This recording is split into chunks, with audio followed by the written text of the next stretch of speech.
ਵੀਰ ਸਿੰਘ ਸੰਦੌੜ ਤੋਂ ਰਾਮਸਰ ਦਵਾਖਾਨਿਆਂ ਤੋਂ।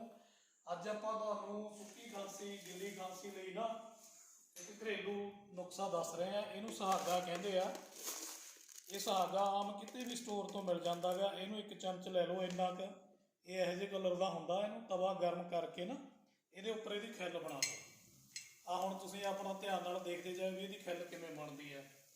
ਜਿਵੇਂ ਕਿਸੇ ਦੇ ਗਲੇ ਦੇ ਵਿੱਚ ਖਰਾਸ਼ ਹੁੰਦੀ ਆ, ਖੰਘ ਆਉਂਦੀ ਆ, ਬਲਗਮ ਰੇਸ਼ਾ ਹੋਵੇ, ਉਹਦੇ ਵਾਸਤੇ ਬਹੁਤ ਵਧੀਆ ਚੀਜ਼ ਹੈ।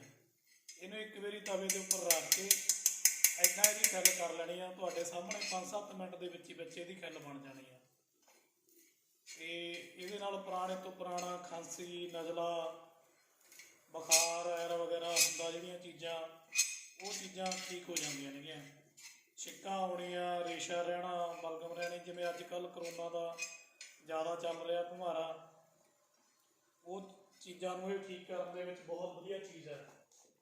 ਇੱਕ ਹੁੰਦੀ ਹੈ ਸਰਿੰਗ ਭਸਮ, ਜਿਹਨੂੰ ਆਪਾਂ 12 ਸਿੰਘਾ ਵੀ ਕਹਿ ਦਿੰਦੇ ਹਾਂ ਠੇਠ ਪੰਜਾਬੀ ਦੇ ਵਿੱਚ। ਜੇ ਕਿਸੇ ਨੂੰ ਠੰਡ ਲੱਗਦੀ ਹੋਵੇ ਤਾਂ ਇਹਦੇ ਵਿੱਚ ਗਦਾਂਤੀ ਭਸਮ ਅਤੇ ਥੋੜ੍ਹੀ ਬਹੁਤੀ ਫਟਕੜੀ, ਜਿਹਨੂੰ ਸਪਾਟੀਕਾ ਭਸਮ ਵੀ ਕਿਹਾ ਜਾਂਦਾ ਗਾ, ਉਹ ਤੁਸੀਂ ਇਹਦੇ ਵਿੱਚ ਐਡ ਕਰਕੇ ਅਤੇ ਇਹਨੂੰ ਚੰਗੀ ਤਰ੍ਹਾਂ ਭੁੰਨ ਕੇ ਖਿੱਲ ਬਣਾ ਲਓ ਇਹਨੂੰ। ਅਤੇ ਬਿਲਕੁਲ ਖਿੱਲ ਇਹ ਤੁਹਾਡੀ ਦੁੱਧ ਵਰਗੀ ਚਿੱਟੀ ਬਣ ਜਾਣੀ ਹੈ। ਜਿਹੜਾ ਛੋਟਾ ਬੱਚਾ ਹੈਗਾ ਉਹਨੂੰ ਤੁਸੀਂ ਸ਼ਹਿਦ ਦੇ ਵਿੱਚ, ਸ਼ਹਿਦ ਤੁਸੀਂ ਕੋਈ ਵੀ ਮਰਜ਼ੀ ਲੈ ਲਓ, ਚਾਹੇ ਇਹ ਵਾਲਾ ਲੈ ਲਓ, ਕੰਪਨੀ ਦਾ ਬ੍ਰਾਂਡਡ ਕੋਈ ਵਧੀਆ ਸ਼ਹਿਦ ਲੈ ਲਓ, ਜਾਂ ਫਿਰ ਜੇ ਸ਼ਹਿਦ ਨਹੀਂ ਮਿਲਦਾ ਤਾਂ ਤੁਸੀਂ ਹਮਦਰਦ ਦੀ ਜਸ਼ੀਨਾ ਦਵਾਈ ਲੈ ਸਕਦੇ ਹੋ। ਇਹਦੇ ਵਿੱਚ ਛੋਟੇ ਬੱਚੇ ਨੂੰ ਅੱਧਾ ਚਮਚਾ ਅਤੇ ਛੋਲਿਆਂ ਦੇ ਦਾਣੇ ਜਿੰਨਾ ਇਹ ਮਤਲਬ ਦੇਣਾ ਗਾ। ਦਿਨ ਦੇ ਵਿੱਚ 2 ਵਾਰ ਇਹਨੂੰ ਚਟਾਉਣਾ ਹੀ ਆ, ਮਤਲਬ ਪਾਣੀ ਦੇ ਵਿੱਚ ਨਹੀਂ ਦੇਣਾ, ਚਟਾਉਣਾ ਹੀ ਆ ਇਹਨੂੰ। ਜਿਹੜਾ ਆਪਾਂ ਚੱਟ ਕੇ ਲਵਾਂਗੇ ਤਾਂ ਇਹਦਾ ਬਹੁਤ ਵਧੀਆ ਅਸਰ ਹੁੰਦਾ ਗਲੇ ਦੇ ਵਿੱਚ।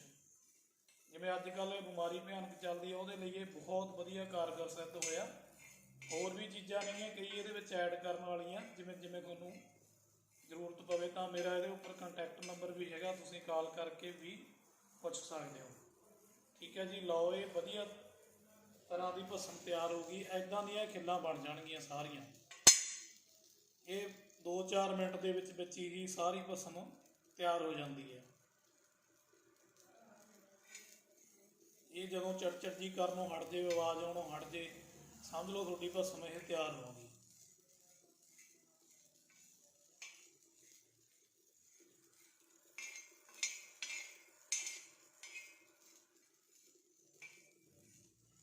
ਆਪਾਂ ਥੋੜ੍ਹੀ ਜਿਹੀ ਦਵਾਈ ਪਾਈ ਸੀਗੀ, ਸੁਹਾਗਾ ਥੋੜ੍ਹਾ ਜਿਹਾ ਪਾਇਆ ਸੀ। ਅਤੇ ਆਮ ਵੀ ਪੁਰਾਣੇ ਬਜ਼ੁਰਗ ਜਦੋਂ ਕਿਸੇ ਨੂੰ ਖੰਘ ਹੁੰਦੀ ਸੀ ਨਾ, ਤਾਂ ਉਹ ਕਹਿੰਦੇ ਸੀਗੇ ਜਾ ਓਏ ਸੁਹਾਗੇ ਦੀ ਖਿੱਲ ਕਰਕੇ ਬਣਾ ਕੇ ਸ਼ਹਿਦ ਵਿੱਚ ਚੱਟ ਲਾ, ਤੇਰਾ ਗਲਾ ਅਤੇ ਖਾਂਸੀ ਠੀਕ ਹੋ ਜਾਊਗਾ। ਅਤੇ ਸੋ ਅੱਜ ਦੀ ਜ਼ਰੂਰਤ ਸਮਝਦੇ ਹੋਏ ਫਿਰ ਮੈਂ ਕਿਹਾ ਚਲੋ ਮੈਂ ਵੀ ਇੱਕ ਵੀਡੀਓ ਬਣਾ ਕੇ, ਜਿਹੜੇ ਲੋੜਵੰਦ ਨੇ ਘਰੇਲੂ ਚੀਜ਼ਾਂ, ਆਮ ਇਹ ਦੁਕਾਨ ਤੋਂ ਮਿਲ ਜਾਂਦਾ ਗਾ 60-70 ਰੁਪਏ ਕਿਲੋ, ਆਪਣਾ ਘਰ ਲਿਆ ਕੇ ਥੋੜ੍ਹਾ ਬਹੁਤਾ ਇਹਨੂੰ ਰੱਖੋ ਅਤੇ ਇੱਦਾਂ ਖਿੱਲ ਬਣਾ ਕੇ ਕਿਸੇ ਨੂੰ ਖਾਂਸੀ, ਨਜ਼ਲਾ, ਜ਼ੁਕਾਮ, ਬੁਖਾਰ, ਸੁੱਕੀ ਖੰਘ, ਗਿੱਲੀ ਖੰਘ ਹੁੰਦੀ ਆ, ਬਲਗਮ ਵਾਲੀ ਹੁੰਦੀ ਹੈ, ਇਹ ਸਾਰਿਆਂ ਲਈ ਬਹੁਤ ਵਧੀਆ ਚੀਜ਼ ਹੈਗੀ ਹੈ।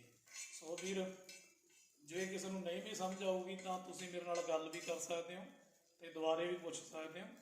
ਠੀਕ ਹੈ ਜੀ, ਆਹ ਲਓ ਇਹ ਤੁਹਾਡੇ ਸਾਹਮਣੇ ਤਿਆਰ ਹੋ ਗਿਆ ਸਾਰਾ। ਅਤੇ ਇਹਦੀ ਡੋਜ਼ ਵੀ ਮੈਂ ਤੁਹਾਨੂੰ ਦੱਸ ਦਿੰਦਾ ਵੀ ਇਹ ਇੱਦਾਂ ਬਰੀਕ ਕਰ ਲਓ ਇਹਨੂੰ। ਇੰਨੀ ਕੁ ਤਕਰੀਬਨ 1 ਚਮਚਾ ਸ਼ਹਿਦ ਦੇ ਵਿੱਚ ਇਹ ਤੁਸੀਂ ਸਿਆਣਾ ਬੰਦਾ ਲੈ ਸਕਦਾ ਗਾ, ਅਡਲਟ ਜਿਹੜਾ 18 ਸਾਲ ਤੋਂ। ਜਿਹੜਾ ਇਹ ਤੋਂ ਘੱਟ ਆ ਉਹਨੂੰ ਤੁਸੀਂ ਇੰਨੀ ਕੁ ਦਵਾਈ ਪਾ ਕੇ ਚਟਾ ਸਕਦੇ ਹੋ ਦਿਨ 'ਚ 2 ਵਾਰ। 2-3 ਦਿਨ ਲੈਣ ਦੇ ਨਾਲ ਹੀ ਠੀਕ ਹੋ ਜਾਓਗੇ ਤੁਸੀਂ।